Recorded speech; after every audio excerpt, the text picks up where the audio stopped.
With emotions running high and families struggling to come to terms with what has happened, Ian Beale finds himself facing growing pressure as the consequences of the incident begin to mount.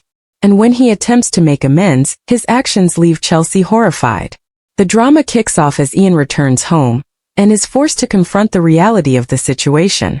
Already carrying the weight of guilt following Jordan's accident, Ian is left shaken when he discovers the legal implications could be even more serious than he first thought. Fears begin to grow that he could face prison if it is determined that alcohol played a role in the events leading up to the accident. Desperate to understand what he could be facing, Ian turns to Johnny Carter for legal advice. However, the conversation offers little comfort. Struggling with the uncertainty hanging over him, Ian finds it increasingly difficult to cope as questions continue to swirl around the accident and its aftermath. Already devastated by what has happened to Jordan, she receives another huge shock when doctors insist that she must be admitted to the hospital immediately to begin treatment for her recently diagnosed blood cancer. The news leaves Denise stunned, but despite the seriousness of the situation, she is determined not to let her family see how worried she really is. Wanting to remain strong for Chelsea while Jordan remains in the hospital, Denise refuses to be admitted.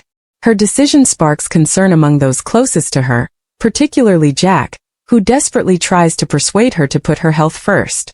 But Denise refuses to back down, choosing instead to focus all her attention on supporting her daughter through one of the most difficult periods of her life.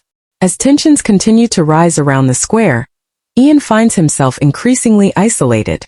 After being given the cold shoulder by Yolanda, he looks elsewhere for support and attempts to convince Elaine that he is not entirely to blame for what happened. Whether Elaine is willing to listen remains to be seen, but Ian is clearly struggling with the growing hostility directed towards him. Feeling guilty and wanting to make some kind of gesture, Ian decides to take a gift to Jordan. Hoping it might help show how sorry he is and demonstrate that he genuinely cares about the youngster's recovery, he heads to visit him. Chelsea is left furious when she discovers Ian trying to approach Jordan, and the confrontation that follows is set to be explosive. With emotions already at breaking point, Chelsea has little patience for Ian's attempts to make peace. Given everything her family has been through, the last thing she wants is Ian getting anywhere near her injured son. As if Chelsea doesn't already have enough on her plate, more devastating news soon arrives. Doctors warn that Jordan's rehabilitation may not be successful, raising heartbreaking questions about what the future holds for him.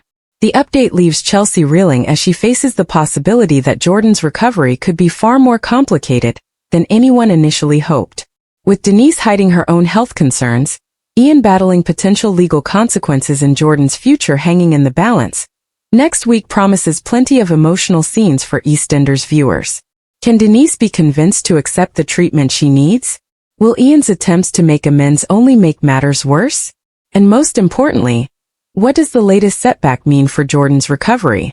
The late afternoon sun cast long shadows across Albert Square, but there was little warmth in the air. News of Jordan's accident had spread quickly, leaving residents shaken and concerned.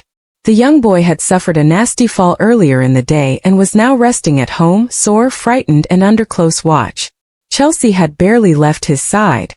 Every few minutes she adjusted his blanket, checked his temperature, or asked if he needed anything.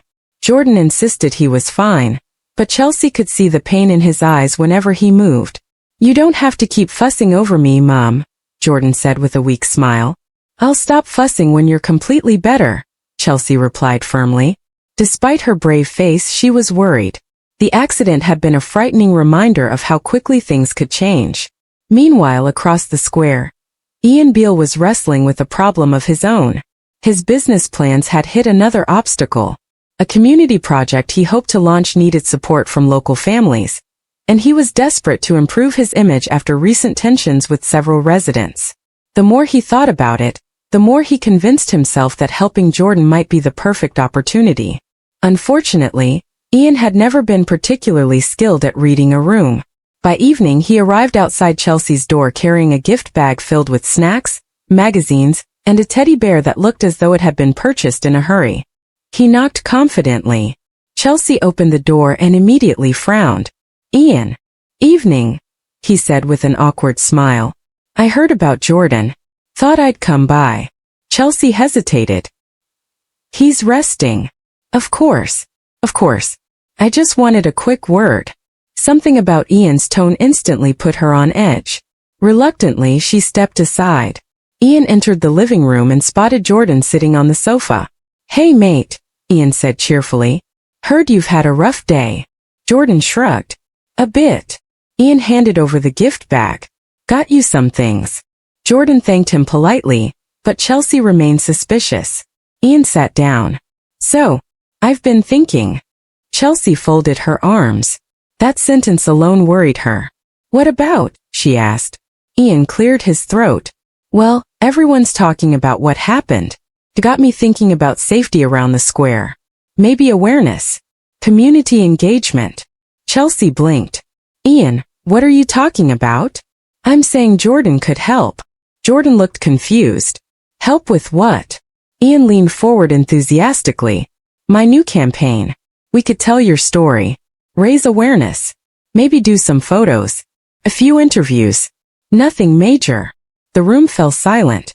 Chelsea stared at him in disbelief. You want my injured son to be part of your publicity campaign? Ian immediately waved his hands. No, you've got it all wrong. Have I? I'm trying to help. Chelsea's expression hardened.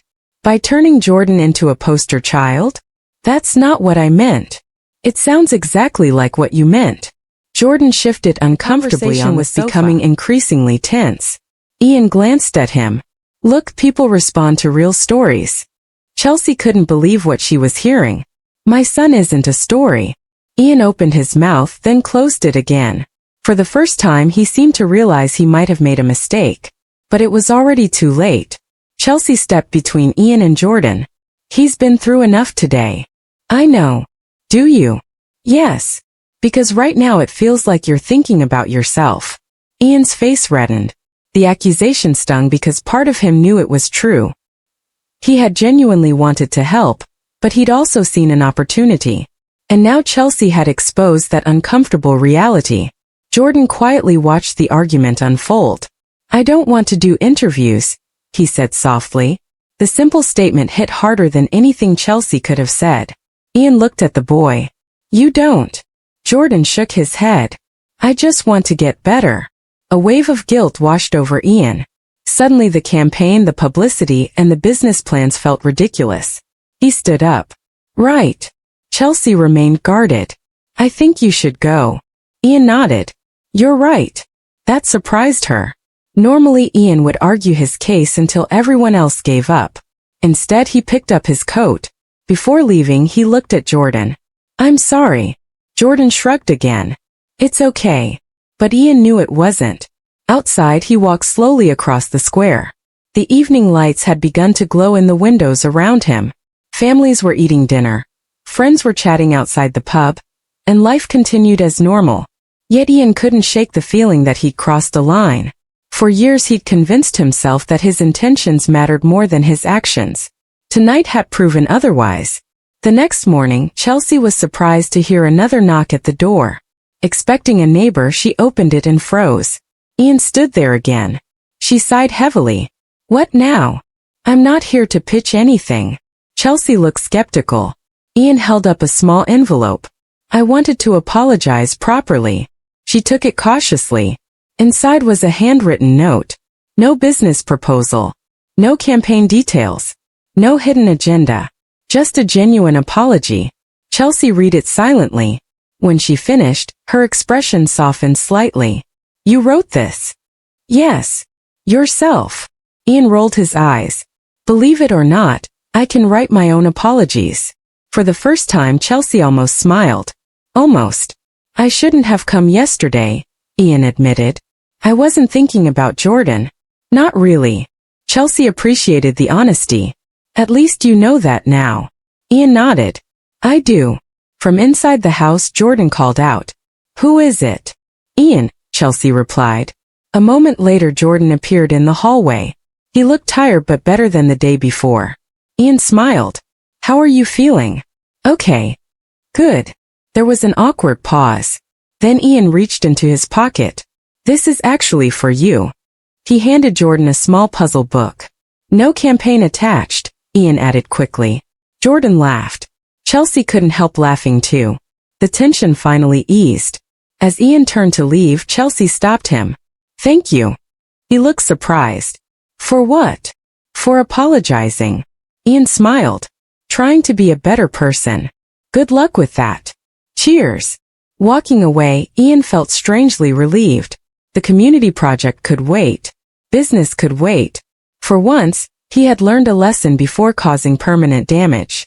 Back inside, Chelsea watched Jordan settle back onto the sofa.